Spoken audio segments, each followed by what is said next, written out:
Boa tarde. Hoje vamos falar sobre a regulação de concessão de rodovias e o papel do Estado. Para começar, vamos fazer uma breve introdução. A Emenda Constitucional número 90, de 15 de setembro de 2015, incluiu o transporte como um direito social garantido pela Constituição Federal de 1988. Com isso, é dever do Estado garantir uma malha rodoviária em boas condições de rodagem. O setor de transporte representa uma das atividades essenciais para o desenvolvimento econômico do país. Considerando a importância desse setor para a economia brasileira, uma solução encontrada pelo Estado foi a concessão de rodovias, com o objetivo de garantir investimento e manutenção dessas rodovias. As concessões de rodovias federais é uma prática adotada no Brasil desde a segunda metade da década de 1990. Por se caracterizar como uma forma de transferência de um serviço de interesse público para o setor privado, a forma de regulação das concessões de rodovias deve fornecer mecanismos para que o Estado garanta a prestação adequada deste serviço a um custo razoável ao usuário, além de atender às demandas e necessidades do setor privado. Bom, vou falar sobre a concessão de rodovias federais no Brasil, começando pelo um breve histórico. Em 1944 foi instituído o Plano Rodoviário Nacional, que iniciou o processo de expansão da malha rodoviária brasileira. O imposto sobre os lubrificantes e combustíveis, tanto líquidos e gasosos, destinava verbas exclusivas e suficientes para a construção, conservação e melhoramento das estradas. Durante a década de 1960 e 1970, houve uma expressiva expansão da malha rodoviária nacional, só que com a crise e endividamento do Estado, a partir de 1970, uma parcela de investimento deixou de ser aplicada nas rodovias.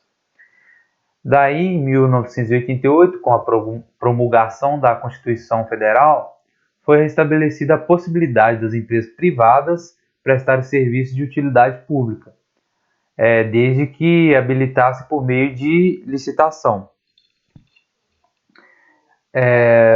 Em 1993, foi criado o Programa de Concessão de Rodovias Federais, né? E esse programa transferia cerca de 25% das rodovias federais pavimentadas para a exploração do setor privado. Em 1995, foi promulgada a Lei das Concessões, que regulava a concessão dos serviços públicos à administração privada, tais como os terminais portuários, rodovias e ferrovias. Assim, a transferência das rodovias para a gestão do setor privado por meio de concessão tornou uma alternativa de solução para a recuperação da infraestrutura no setor. Após isso, houveram 3 etapas de concessão. A primeira etapa de concessão de rodovia foi no início da segunda metade da década de 1990 e a segunda de 2008 a 2009. Já a terceira iniciou-se em 2013 e está em andamento até o momento. Uma classificação do estado das rodovias concedidas e rodovias sob gestão pública, publicado pela Associação Brasileira de Concessionárias de Rodovias no ano de 2018, é possível constatar que as rodovias sob concessão se encontram em melhor estado quando se comparado às rodovias sob gestão pública, o que fica claro nos 2 gráficos apresentados.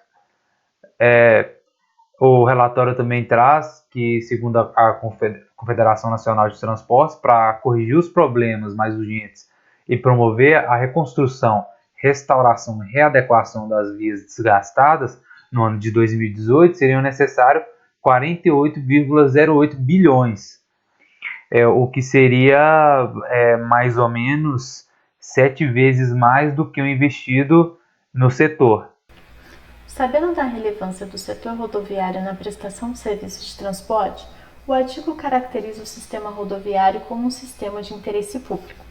O artigo também ressalta a regulação como estabelecimento de regras, suas implementações ou aplicações, a fiscalização do cumprimento delas por seus destinatários e a punição desses, quanto infratores, constitui um instrumento de garantia e expressão do compromisso social do Estado regulador.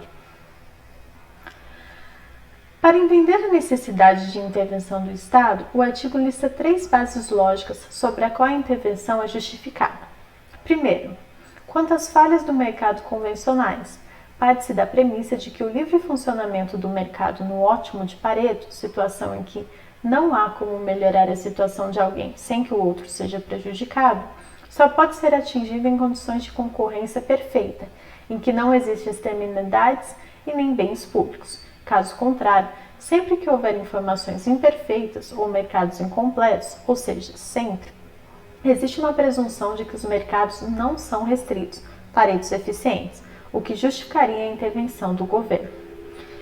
Segundo, a justificativa baseada na irracionalidade do mercado consiste na identificação de que o modelo de equilíbrio competitivo de mercado tradicional assume que todos os indivíduos são racionais. O indivíduo racional pode ser considerado como aquele que faz escolhas racionais. Sabe-se que nem todas as alternativas são conhecidas, nem todas as consequências são consideradas e nem todas as preferências são evocadas ao mesmo tempo. Assim, as teorias da escolha racional vêm se adaptando à ideia de que a racionalidade é limitada e o mercado sofre de exaustão e pessimismo irracional. Assim, a intervenção seria necessária no sentido de salvar o indivíduo ou a própria sociedade dele mesmo. A terceira base lógica para a intervenção estatal na economia diz respeito ao fato de que o máximo que se poderia afirmar sobre o mercado é que ele atua no sentido da eficiência. Entretanto, não se pode pressupor que seu produto seja distribuído de forma socialmente justa, cabendo à regulação também um objetivo distributivo. Por fim, a intervenção do Estado ela pode ser caracterizada como a mão visível do governo, a par da mão invisível dos mercados, e apresentam 3 funções: estimular a eficiência, promover a equidade e promover o crescimento macroeconômico e a estabilidade. Vamos falar um pouco dos parâmetros de regulação para a concessão de rodovias. Bom, a partir do momento em que o Estado concede a administração de uma rodovia para uma empresa privada, ele passa a atuar como um agente regulador desse sistema. E para atuar como um agente regulador, foram criadas algumas agências. E elas podem ser de instância federal, como nós temos a ANTT, que é a Agência Nacional de Transportes Terrestres, ou de instância estadual, como a ARTESP, que é a Agência de Transportes do Estado de São Paulo, ou a Agentransp, que trata-se da Agência do Estado do Rio de Janeiro. E para garantir que o sistema funcione de uma maneira garantindo a equidade, o Braithwaite propõe uma pirâmide regulatória, onde na base da pirâmide nós consideramos que apenas a existência de uma lei ela já é suficiente para que a empresa privada cumpra e mantenha o sistema da maneira correta. E a partir que você vai subindo nessa pirâmide, você vai tendo um sistema mais restritivo até chegar ao ponto em que o Estado ele tem que tomar de volta a concessão da rodovia com a cassação, pois o sistema ele vai se denegrindo tanto a ponto de tornar-se prejudicial à sociedade como um todo. E o capítulo também aborda os parâmetros a serem atingidos com a regulação. Os parâmetros eles vão estar de acordo com a intervenção. Por exemplo, o Estado se justifica na intervenção por conta de externalidades. E o seu objetivo é garantir a eficiência desse sistema. E como que ele vai agir? Ele vai agir com obrigações e proibições dentro do sistema. Isso tudo buscando reduzir as externalidades negativas ou aquelas que são prejudiciais à sociedade, aumentar as externalidades positivas, aquelas benéficas, e garantir regulações proporcionais, garantindo eficácia no sistema. Ele também pode atuar quando há uma competição imperfeita. Nesse caso, nós temos que pensar que um monopólio para concessão de rodovias é algo benéfico, um monopólio natural. Então, nós temos um objetivo da intervenção, que seria a equidade e eficiência. Ele vai agir de que forma? Com proibições, obrigações e requisições de informações. Agindo por que parâmetro? Controlar a quantidade, a qualidade e o preço do serviço ofertado. E ele também pode agir apenas quando o objetivo é a eficiência. E ele vai agir de que maneira? Com restrições na entrada do mercado, requisições de informações e garantir a atuação de uma única empresa no setor. Tudo isso considerando o que já foi dito, que um monopólio natural para um sistema de concessão de rodovias é algo benéfico. E ele ainda pode agir quando há problemas de informação. Qual o objetivo da sua intervenção? Garantir a eficiência. E ele vai agir de que forma? Com a requisição de informações. Qual o parâmetro disso? Gerir os riscos do negócio, preservando o interesse público sobre o privado. Isso está simplesmente na forma de garantir que toda a sociedade tenha acesso igual e de maneira a garantir a equidade do sistema. Toda a população tenha acesso a mesmas oportunidades ou mesmo serviços a partir da concessão.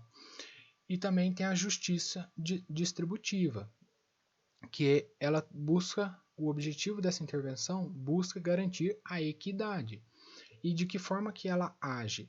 Através de proibições e obrigações. E o que busca? Quais são os parâmetros a serem atingidos com essa regulação? Buscar a repartição dos rendimentos de maneira socialmente justa. Tudo isso com base que o sistema privado não pode se sobressair a um sistema público. Pode-se concluir que uma regulação adequada, no sentido do cumprimento do papel do Estado como regulador para as concessões de rodovias, deve prever instrumentos normativos que atendam os parâmetros identificados. A ausência do posicionamento do regulador quanto a qualquer um dos parâmetros significa uma regulação deficiente quanto ao cumprimento do papel do Estado como segurador do interesse público.